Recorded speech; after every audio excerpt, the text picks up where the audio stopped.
Aqui eu fiquei pirado nessa parte aqui da live. É falando de um corte do Renan Santos, falando não só sobre essa questão de segurança, mas sobre a família tradicional brasileira. E nesse vídeo a gente vai falar sobre a importância da família tradicional brasileira. E quando eu falo em família tradicional, eu tô falando realmente de papai, mamãe e filhinho. É exatamente isso. A gente tem que valorizar esse tipo de estrutura familiar. Ah, mas eu quero fazer um trisal não binário gay com filho. Meu irmão, você é exceção, você não é importante, você não tem relevância para a sociedade brasileira. A gente precisa de figura masculina, figura feminina e filhos na escola, voltando da escola com a camisa do time da escola, sem ter que ser assaltado e estando numa rua limpa. É o básico. E é isso que a gente vai ver nesse vídeo aqui do Renan. Beleza? Vamos embora. Uma das coisas que é um dos maiores indicadores de sucesso de qualquer um é ele ter a família papai, mamãe e filhinhos. Se o cara vem de uma família que tem pai, mãe e filhos, a família já é bem estruturada, a chance dele ser um merda diminui muito, a chance dessa pessoa cometer crimes, ela encana, diminui muito. Então, este tipo de comportamento tinha que ser política de Estado. Qual que é a família tradicional brasileira hoje? A família tradicional brasileira hoje é uma mãe solo, com 3, 4 filhos, com um pai que abandonou eles, né, ela e os filhos, e que vive de auxílio do governo. Essa é a família tradicional brasileira. E a gente tem que trabalhar para mudar isso, para ter uma família de pai, mãe e filhos. A figura paterna, a figura materna e a figura dos filhos. Política de Estado. Papai, mamãe e filhinhos. Você tem que casar as pessoas, especialmente as pessoas mais humildes, entendeu? Casar, terem filhos, tá? Porque isso diminui uma série de problemas. A pessoa vai ter um desempenho escolar melhor. Só isso aí já melhora. Gente, o casamento é importantíssimo, né? Os progressistas vieram com esse discurso agora, ele não tem que casar, vamos morar junto, vamos só namorar. Gente, o casamento é extremamente importante para a maturidade da sociedade. A minha vida antes do casamento e depois do casamento era outra, são vidas completamente diferentes. A quantidade de responsabilidades que você tem que cumprir é totalmente diferente. A maturidade que você tem que conseguir é muito grande. Isso faz as pessoas evoluírem pessoalmente, faz as pessoas evoluírem em relacionamento, mas as pessoas só querem ficar na zona de conforto. A gente não tem que incentivar as pessoas a ficar na zona de conforto. O casamento tem que ser, sim, incentivado. Ele tem que ser incentivado em pessoas jovens. Eu tô falando jovem, não tô falando adolescente não, tá? Eu tô falando que pessoas de 25 anos têm que casar. Pessoas de 24 anos, de 23 anos. Isso é para ser o normal. Mas hoje em dia existe um discurso anti-casamento acontecendo. Não, você não precisa casar, namora aí por 10 anos e tá tudo bem. Você nunca estabelece um compromisso sério com ninguém. Isso é o sintoma de uma sociedade covarde. Uma sociedade que não quer estabelecer compromissos. E se você não consegue estabelecer um compromisso com a sua esposa, imagine um compromisso com seu filho, que uma hora ou outra vai vir. Então, o casamento e a família tradicional, ela precisa ser incentivada pelo poder executivo, né? pelo governo. Essas pessoas não podem passar fome, entendeu? Elas têm que ter uma educação de base, especialmente na primeira infância, do cacete. Educação de base do cacete. O bairro delas tem que estar limpo e elas têm que ter um convívio social decente. Então, ela vai andar na rua dela, por mais que a rua dela seja uma rua pobre, tá? A rua dela tem que estar limpa e filha da puta nenhum vai passar tocando música alta. Se alguém pichar, vai preso muito tempo. Mas pichei, vai muito preso. Se for assaltar, prendeu, matou, prendeu igual eu fiz lá a musiquinha. Prendeu, matou. Então, essa criança que vai estar na casa dela, que tem que ter o pai e mãe, e a rua dela tá limpa, ninguém tá tocando a porra do Orua barulhento, e ninguém tá falando que ela tem que mostrar o cu no baile, não sei o quê. Essa criança saiu da casa dela, ela foi pra escola, e ela tá numa escola decente, que o professor é respeitado, que tem hierarquia na sala de aula, e que ela vai aprender o básico do básico, mas muito. Só falando dessa questão do baile funk, né? Hoje eu vi um vídeo no Instagram daquele bosta do Chavoso da USP, né? Falando não, que o baile funk é um lado mais democrático do Brasil, porque é um lazer público que tá na rua e é de graça, e as pessoas vão e se relacionam. Meu irmão, o baile funk está destruindo a sociedade do Rio de Janeiro, está destruindo as comunidades. O baile funk é uma ameaça à sociedade. Os verdadeiros trabalhadores não conseguem dormir porque tem música alta a noite inteira. na quarta-feira, na terça-feira. O baile funk precisa acabar, a gente tem que combater essa cultura, tá? E eu não tô sendo moralista aqui, mas é objetivamente ruim que crianças e adolescentes tenham contato tão cedo com pornografia, porque são músicas altamente pornográficas, todo mundo sabe, não preciso ficar explicando isso, né? É objetivamente ruim. E é óbvio que essas músicas influenciam a gente ter cada vez mais gravidez indesejada, gravidez na adolescência, abuso. É óbvio que influencia. O baile funk destrói a comunidade. A gente tem que acabar e não ficar, é público de qualidade. Vai se lascar. Vai se lascar. O baile funk tá destruindo as pessoas. Tá destruindo a inocência das crianças. A gente tem que acabar com ele. Muito bem aprendido. Meu velho, você faz uma revolução. E o que eu tô falando aqui é o seguinte: devia ser a preocupação de todos os filhos da puta desses 512, porque tem um que presta aqui em Kataguiri. Produção, vai censurando os palavrões aí, beleza? Daqueles 512 filhos da puta que estão no Congresso Nacional. Desses vagabundos de merda, de direita e de esquerda, esses merda, esses ratos, esse lixo que fica andando por aí opinando em rede social pra virar político.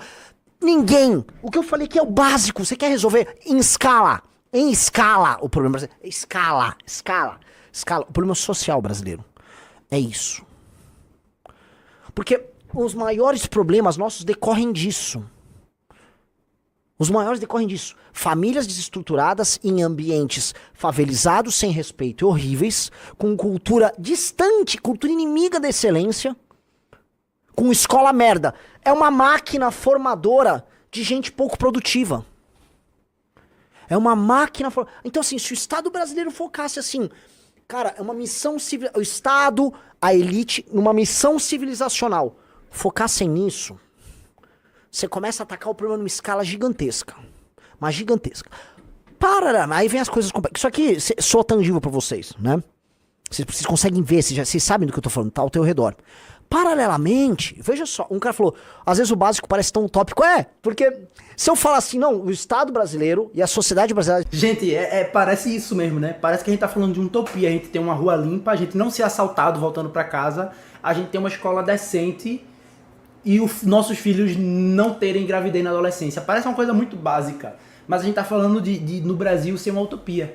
Nos Estados Unidos, qual que é a discussão do momento? É quando que a gente vai chegar em Marte. E os caras estão discutindo isso. É quando a gente vai chegar em Marte. A gente está discutindo quando que os nossos filhos vão poder aprender a ler. Não nossos filhos, né? Porque se você está aqui na live, você naturalmente é uma pessoa mais instruída. Mas como que a gente vai alfabetizar o Brasil? Que tem índice de analfabetismo imensos. Como é que a gente vai fazer para acabar com a criminalidade? Prendeu, matou, prendeu, matou, prendeu, matou. É isso. Tá? E quem é que está discutindo isso? Ninguém. O PL está discutindo, o Bolsonaro está discutindo. Não, o Bolsonaro está falando de anistia. O Bolsonaro tá querendo salvar a pele dele. O PT tá falando sobre isso? Não. O PT tá tentando salvar a popularidade deles para a eleição do ano que vem. O PSB tá falando disso, o João Campos tá falando... Não, o João Campos tá fazendo passinho aqui, ó. Dali. Ele não tá preocupado com isso. Quem que tá preocupado? Qual é o único movimento preocupado com os reais problemas do Brasil? É o MBL, é a missão. A gente é a única solução. É a única solução. O Novo, que é o partido mais ideológico do Brasil, não está falando disso. A gente tem que liderar essa pauta. E daqui a pouco o Brasil todo vai estar falando disso e a gente vai ter começado esse movimento. As elites brasileiras tem que ser um projeto de nação. Nós vamos incentivar as pessoas a terem família. Bom ponto, Renan. O governo federal está ocultando os números sobre analfabetismo. O governo federal, o Lula, está proibindo você de saber o índice de analfabetismo do país dele. Tradicionais, papai, mamãe, filhinha. Ah, não, Matheus, não é tradicional. Não para de querer inventar moda. As pessoas já não conseguem fazer o tradicional. Você quer falar, não, e se eu fizer um trisal gay? Papai, mamãe, filhinho, acabou, caralho. Cala a boca. Porque sempre querem complicar. Não, porque nós queremos o fora da norma. Cala a boca com o fora da norma. Você quer falar com o que é irrelevante do ponto de vista estatístico pra querer resolver problema em escala? Vai se fuder. Pega essa porra aí e cala a tua boca. Entendeu? Então vamos falar em coisas estatisticamente relevantes. Família simples, nuclear, Comunidades simples, limpas, arrumadas e com muita ordem. E uma escola muito sólida. A escola é o quartel-general da fundação do Brasil Novo. Gente, a gente precisa ter a noção de que a escola é muito importante. A escola é muito mais importante, por exemplo, do que a faculdade. Algumas pessoas fazem faculdade, mas todo mundo faz escola. A escola é muito mais importante do que a faculdade. Mas a gente investe 4 vezes mais com faculdade do que com escola. Isso é um absurdo. Isso é um absurdo. A gente tem que ter na nossa sociedade o senso de pertencimento a alguns grupos, certo? E hoje em dia o senso de pertencimento é com facção criminosa, o senso de pertencimento é com torcida organizada, o senso de pertencimento é com baile funk. E a gente tem que fazer com que as pessoas tenham um senso de pertencimento com o time da escola. A gente tem que fazer com que as pessoas tenham um senso de pertencimento com a banda que eles formaram na aula de música na escola. É isso que tem que mudar.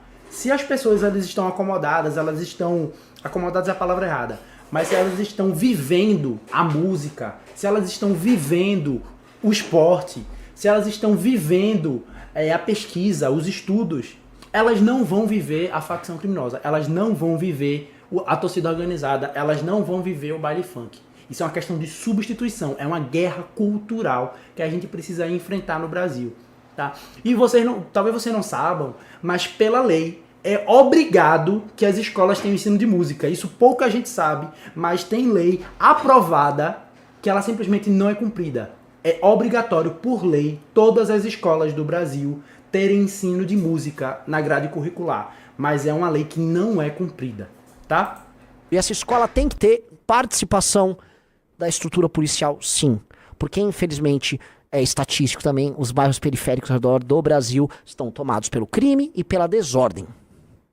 Lá, a escola, ela é o castelo, ela é o quartel-general da formação de um novo Brasil. Aquela criança tem que sair da escola com a jaquetinha do time de futebol da escola dela. O aluno, o pai cujo aluno tem notas boas, o pai tem que ter desconto no IPTU. Os impostos municipais, os estaduais dos pais, tem que ser dedutíveis conforme o filho tem uma boa nota. Pai, tive uma nota mais alta, fui um dos melhores alunos do colégio esse ano. Ah, foi? Pai, você não vai pagar imposto mais esse ano em várias coisas. Pum, abate do imposto de renda o desempenho escolar do filho com provas em critério objetivo nacional. O filho ajuda a família aqui, porque assim, os pais, precisam entender, os pais hoje não entendem o valor da educação. Os pais não dão valor à educação para as crianças. Os pais não entendem que a educação é importante. Eles entendem assim, se eles vão pagar menos uma coisa. Então assim, a criança vai melhorar a vida dos pais. Gente, isso aqui é muito importante, velho. Isso aqui é muito importante. Isso não vai afetar nada aos cofres públicos, porque são poucas crianças que realmente se destacam na escola. Mas é o que pode mudar essas famílias, de fato. Porque as pessoas vão ver que o estudo traz o resultado. Ah, mas você, em vez de tirar o imposto, você pode dar dinheiro. Olha o pé de meia. Vamos dar pé de meia. O pé de meia é um absurdo. O pé de meia é um esquema corrupto de pedalada fiscal. Tem mais gente recebendo pé de meia do que gente em escola. Gente, vocês não estão entendendo. Como é que tem mais gente recebendo pé de meia do que gente matriculada na escola? Né? Saiu a notícia agora sobre isso. Porque tem gente recebendo pé de meia que não é estudante e não incentiva nada. Basta você estar presente na teoria, né? Porque nem estando presente você está recebendo, que você recebe o pé de meia. Não tem meta de nota, não tem avaliação. Não, o cara só recebe o dinheiro e vai gastar com o jogo do Tigrinho, vai gastar com aposta, né? Que está sendo incentivada pelo João Campos, tá? O João Campos acabou de mandar uma lei para a Câmara Municipal querendo baixar o imposto sobre aposta, sobre Tigrinho, para endividar as pessoas, para acabar com a vida financeira das pessoas. Mas vamos continuar aqui o vídeo. Tendo um bom desempenho escolar. E assim, pro Estado, isso é de graça. Isso é de graça. Porque ter um bom aluno numa escola pública já é raro. E esse bom aluno altera a realidade da família dele e do mundo dele ao redor.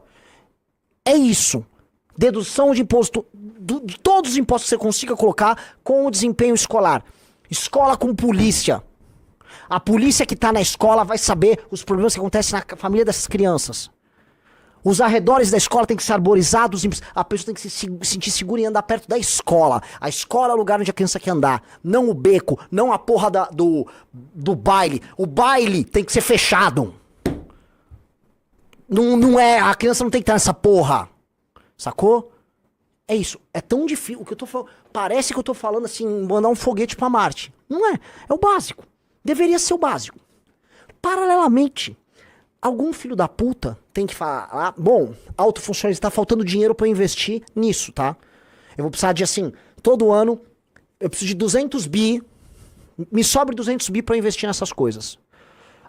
Eu vou pegar a elite do funcionalismo, eu vou pegar vocês da elite do funcionalismo. E vão pegar a elite do funcionalismo e vai cortar todas as mamatas da elite do funcionalismo. Exato, Renan. É exatamente isso. Né? Não é que não tem dinheiro, é que o dinheiro está indo para as pessoas erradas. O dinheiro está indo para o Pedro Campos gastar lá mais de 50 mil reais de auxílio moradia, já recebendo um salário de 50 mil reais por mês. Mas esse dinheiro a gente tem que tirar dele, a gente tem que tirar o dinheiro que está indo para o Pedro Campos e trazer para a gente. Trazer para a gente, para diminuir imposto. Para incentivar as coisas certas, para incentivar a música, para incentivar o esporte, para desincentivar o Oruan, para desincentivar o Neif, o Brega Funk. É isso que a gente tem que fazer. Funcionalismo. Absolutamente todas as mamatas.